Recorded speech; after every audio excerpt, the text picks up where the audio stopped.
send a goodbye text. She just flung her ring, packed up her things, threw them in the truck and left. When she rode out of Dallas, she didn't even tap the brakes.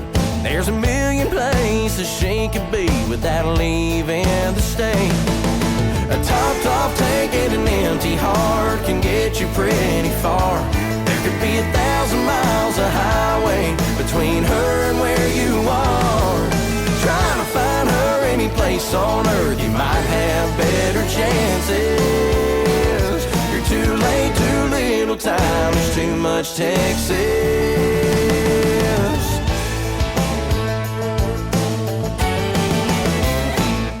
Wild horses love to run when there's a lot of open space. You should have held on and enjoyed the ride, but instead you closed the gate. There's too many rivers, beaches, rodeos and honky-tonks, and too many dance-hall cowboys that'll give her what she wants. A topped-off tank and an empty heart can get you pretty far. There could be 1,000 miles of highway between her and where you are. Trying to find her any place on earth, you might have better chances. You're too late, too little time, there's too much Texas. Come on!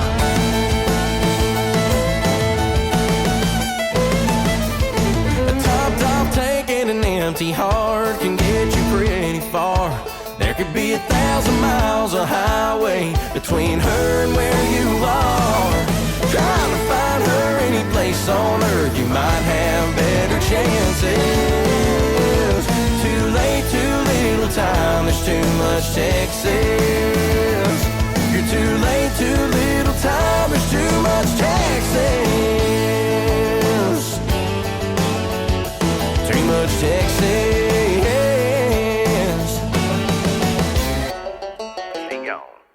UValleyRadio.net. Good morning. Robert Miguel here with you, doing some David Adam Byrnes, Too Much Texas, another number one song in Texas. And man, we're excited because DAB, David Adam Byrnes, his brand new album comes out tomorrow. And with us to talk all about it, please welcome Mr. David Adam Byrnes. Good morning, sir. What's going on, brother? Man, it's good to be back with you guys. It's been a long time. It's good to catch up. It has been a while, huh? Yeah. Too long, but better late than never. Man, I'm excited. This record's been a long time coming, and after the Neon Town record did so well, I couldn't wait to get the next one out, and so here we are, man. So the new record's called Keep Up with the Cowgirl, if I'm not mistaken, right? That's it. Let's talk about Neon Town, because that was a great record. Had a lot of number one hits on that thing, and that was kind of your intro back into, I guess, Texas country. Because if I'm not mistaken, were you from Arkansas originally, and then you went to Nashville, or? Yeah. Originally, I had my very first record that came out back, in my early 20s, and my first record deal, and then I had a little EP, but due to legalities with a former label, none of that music even exists anymore. So I kind of felt like that Neon Town, it wasn't my debut record, but I really look at it as my debut record because on all the other ones, I was having to play the Nashville Music Row game. I'm recording songs I don't really care for. I'm recording songs that I don't really believe, that kind of thing. And so that Neon Town one, when I got the chance to go in the studio with Trent, I finally had that big brother that I could look at that gave me the confidence of, yes, foot fiddle, yes, more steel, yes, these songs are good, they're not too country. And so that Neon Town was the very first step of getting back to me. But I feel like this new one with Keep Up with the Cowgirl is another step even more in that direction.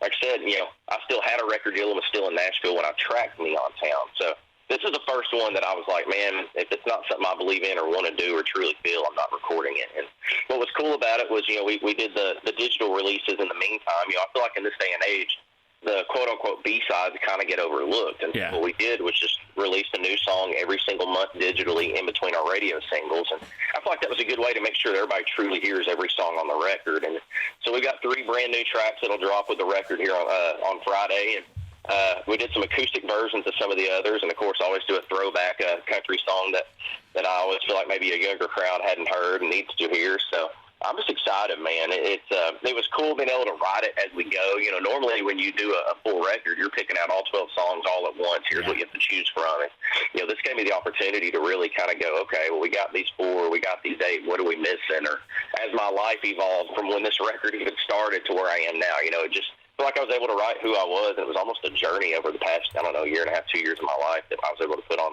pen and paper and ultimately record. Now, this new batch of songs on Keep Up with the Cowgirl, are these all 100% originals? Well, obviously, you got a cover song, but are they originals? Are there some co-writes? What's the story as far as the songwriting process? Yeah, you know, they're all co-writes.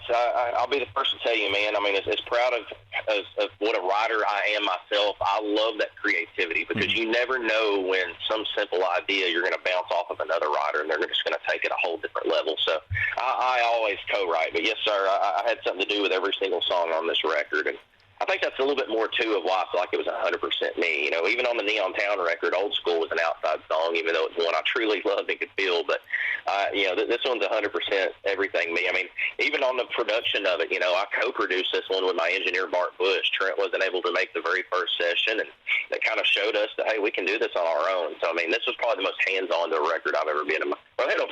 It absolutely was the most hands-on I've ever been on a record. Well, that was going to be one of my questions is, you know, how do you feel like you're progressing from Neon Town to this record? What were the major differences as far as pre-production, you know, recording, all that jazz? What was it? Do you feel like it was an easier process? Like you're becoming an old pro, or are you finding it even more challenging because you've got this precedent of all these hit songs that you've got to, you know, it's almost like, is there pressure to make sure that it's just the quality keeps? You know, I think the pressure side of it is making sure that the songs didn't drop off from the last record. You know, you got to remember, I had 11 years to write some of those songs. Right. Some of those songs were stuff that I've written early on in my career. And so, you know, I remember when I first moved to Texas, I really didn't write it off for a long time because I was just trying to unbrainwash myself. I mean, if I'm just going to be completely blunt and honest, of everything that Nashville had kind of forced in my brain of the formula. And so I didn't really start writing again until during the COVID shutdowns. And that's when I wrote Too Much Texas and Better Love Next Time. And it kind of fueled that fire, but I'm glad I took that break and kind of got back to myself because it made writing easier once I stopped writing and came back to it. You know, I wasn't overthinking everything, you know, and it was just, you know, like I said, the biggest part of it was just knowing, like, hey, we've got tempos, we need a ballad, or we've got, you know, sad songs, we need, you know. I was able to just go into the writing sessions and go, hey, guys, here's exactly what I'm missing, here's exactly what we need, and we were able to write it. And so that part of it came cool, but I'm not going to lie, you know, when you start mixing the heavy tour schedule with also on the writing side, you know, there was a part this spring where I was just getting a little too stretched thin, and it was funny. We were getting ready to go in and do the very last tracking session, and I just didn't really feel like we had the songs. And I remember my publisher said, man, we're going to cram you with rights these last 2 weeks. I remember telling him, I was like, guys, I'm not getting anything because we're forcing it. And I'll be dang if they wasn't right, man. The last 3 writes in a row I had, we wrote 3 of those last 4 songs that ended up being on this record, fit it like a piece of a puzzle. So I don't know, man. It all kind of works in the ways and seems to always turn out the way it's supposed to turn out in the end. But it was a fun record to make, man. It was a challenge, and it's one I'm glad I took upon myself. Now, just a few years ago, you were a newcomer to the Texas country music scene, and then you made a name for yourself, man. 7 number ones, if I'm not mistaken. You're the only guy to do that with all his releases to Texas radio as singles. That's pretty amazing for a guy who was an outsider not too long ago. How do you feel about the Texas country scene, the Texas radio circuit? You feel like you're a pretty solid, you know, cornerstone in the industry now? Man, you know, I'm always hungry, so I don't ever want to feel like I'm satisfied. But, man, it really is. It's just good to be accepted. You know, it's like I say every night when I talk about beer bucket lists on stage. You spend 11 years of your life being told what you do doesn't work, or you're too country, or, you know, it really messes with you. I'm not one of these new age artists that grew up listening to every genre and put all those into my influences. I grew up listening to one thing and one thing only. And that's all I want to do, you know, and some people would rebel against that, and some people, you know, embrace it, and I embraced it, you know, and to me, country music has a standard that a lot of people, especially on the mainstream level, let slip. And so to finally be somewhere that's not only smiled upon, it's embraced, man, it's been awesome. And to know that every one of these songs have been number one and that nobody's been able to do that besides me, I mean, it's a great feeling. But at the same time, it is pressure because you go, man, you don't want that streak to end. You know, you got to make sure you put out quality songs, and everything you send out is going to be something that they truly want to hear. But it's I'll never forget listening to Joe Dippy talk about how like his first 3, 4, or 5 singles or something all at number 1. He goes, man, this is going to be easy. And then all of a sudden he kind of hit that wall where, stuff started getting harder. And so I always keep hearing that story from him in the back of my mind. But, you know, the way I look at it is if it ain't broke, don't fix it. And so what I've been doing has been working, and I'm going to keep doing it till it doesn't.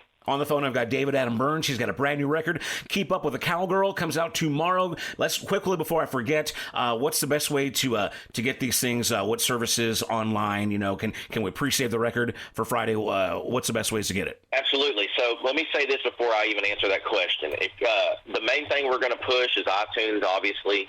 That's the best way that we get paid as far as being an artist. I mean, you've got to stream a song. I think I looked up like almost 100,000 times to equal out to what that one actual purchase of a song would be. But what we're doing is if you actually go and pre-order on iTunes, so you still got a few more hours to do that, go on my socials, Facebook, Instagram, whatever you're on, send a screenshot of that you've taken, that you bought that record.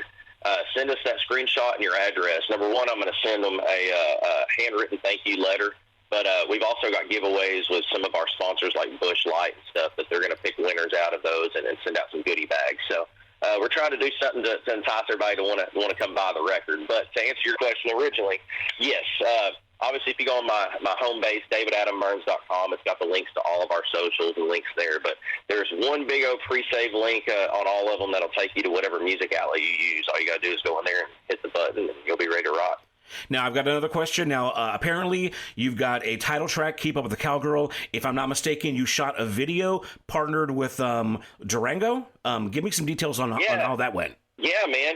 So Durango is one of those companies I started working with years ago. As they've grown, we've grown as well. And, we just, with Old School on the last record, that really the music video gave us so much momentum and stuff leading up to the album release. And so we knew we wanted to do a video, and even with Keep Up with the Cowgirl, I knew that was going to be the biggest song of this record. We actually recorded it last summer, and I kept holding on to it. I didn't want to release it until I knew that we could have a big plan behind it. But, Durango's done some things that helped us out over the years, and so we hit them up over the idea that they'd want to maybe get behind the video. And it worked out perfectly because there was the National Day of the Cowgirl right around the time that we released it. And Durango's big focus this year is really women empowerment and showing the female athletes that are within the rodeo that they sponsor. And so we just started brainstorming and putting our ideas together. And the whole video just became about really embracing those female rodeo athletes and showing that they are just as awesome as the males are. And I mean, they go through the prep, they go through the training, they go in the arenas and they ride. And so we tried to showcase that in the video and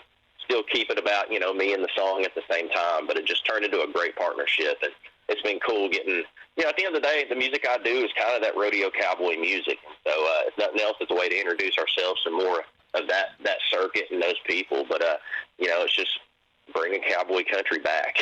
That's really the end goal for me. And, I remember saying for 11 years in Nashville, we need an urban cowboy movement. And I think Yellowstone's kind of done that. Everybody wants to be a cowboy and a cowgirl again. And so it's just perfect timing with the song, perfect timing with the video. And I think it's something that a lot of people are going to enjoy. So, again, we got David Adam Byrnes here. The new record comes out tomorrow. Keep Up with the Cowgirl. 16 tracks. Some of them are the number ones you've already heard here on UvaldeRadio.net. Some new stuff and some acoustic stuff. Real quick, touch on what the acoustic tracks are. Yeah, obviously ballads come over the easiest. So, the very first song that we started releasing the monthly digital releases was a song called I Find a Reason, and it's actually been the best stream song out of all of these. I mean, Spotify's thrown it on several playlists, so I knew I had to do that. Better Love Next Time is the second one. I wrote that with Jay Brunswick and Carlton Anderson, who we wrote Too Much Texas. But, Jay has been one of my, actually, I shouldn't say one of, he is the earliest co-writer. When I first moved to Nashville, he's the first guy I met that we started writing together. Our first publishing deals were together. And, now he's writing for Sony Music, and it's cool to see us still cranking out songs and making the kind of country music I love to do. But I was really excited to do an acoustic version of that. And then the third one is a song called Accidents, which was one that's already been released. I wrote that with Jamie Bulford and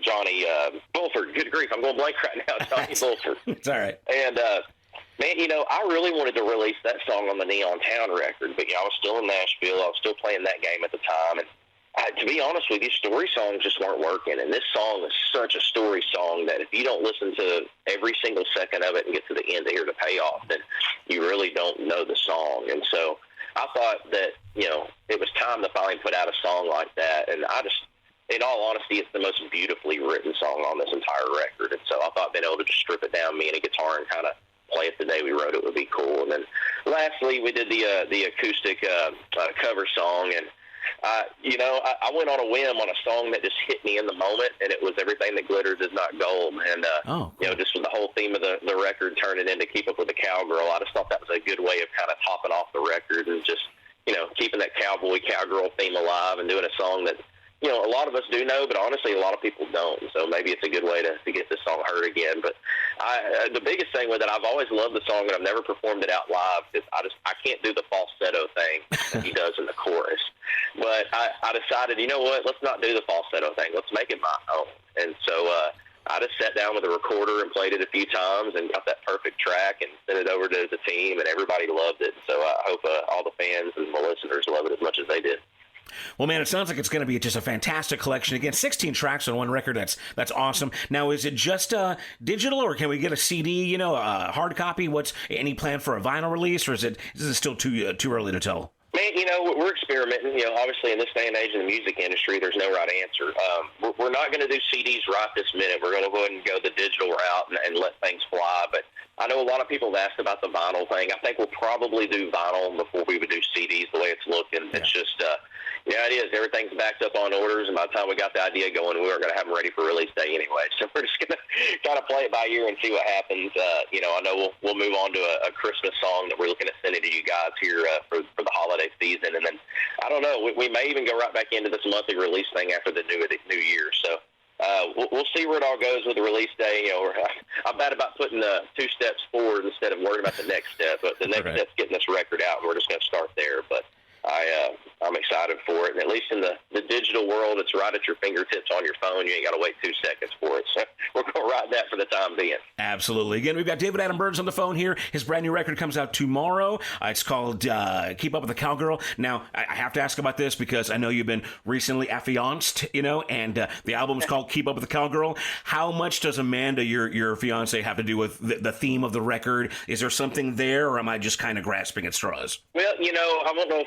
Because, anybody who follows you on your social media knows that you guys are just so madly in love and totally cute.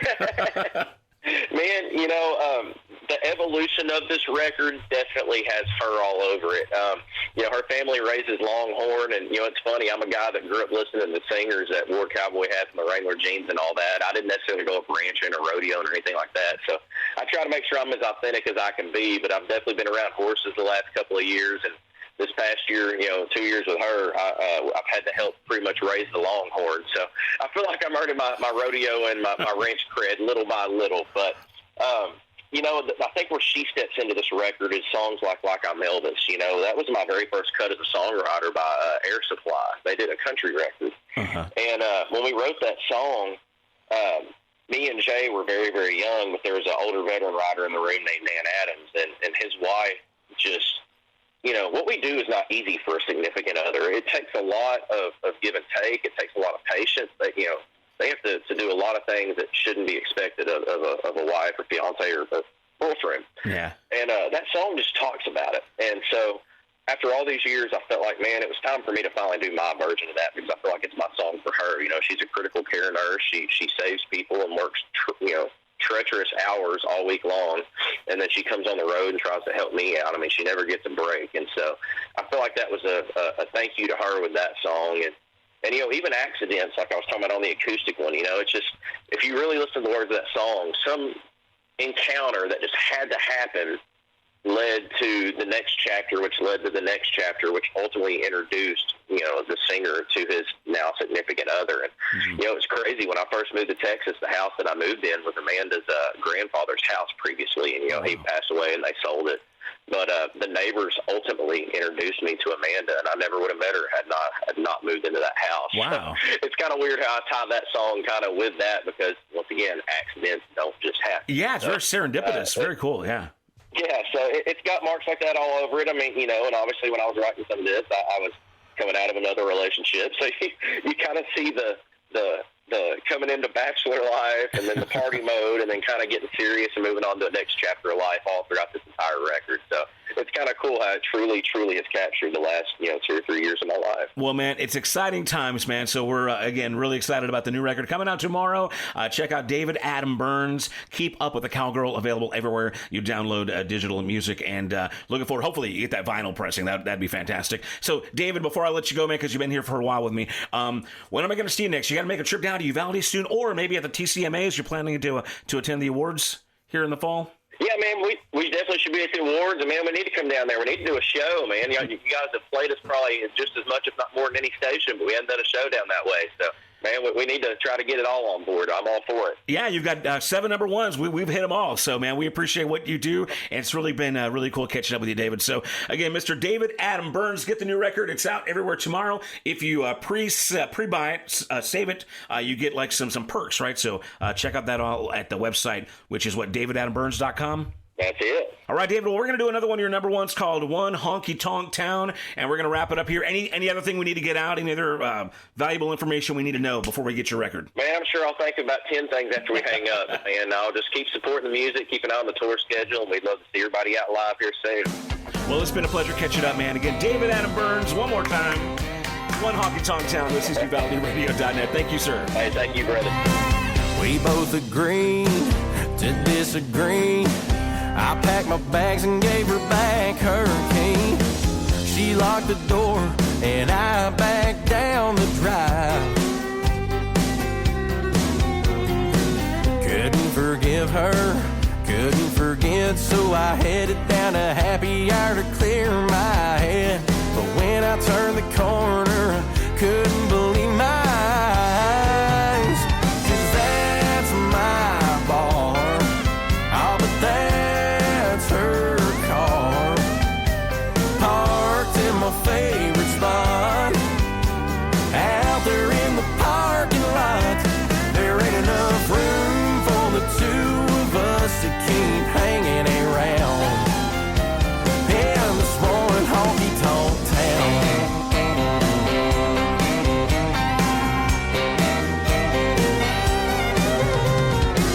I'll give her credit where credit's due. She stole my heart and took my jukebox too. Well, I guess there's just some battles you just can't win. Now wait a minute, that's crazy talk. Me giving in just gives her what she wants. If I wanna be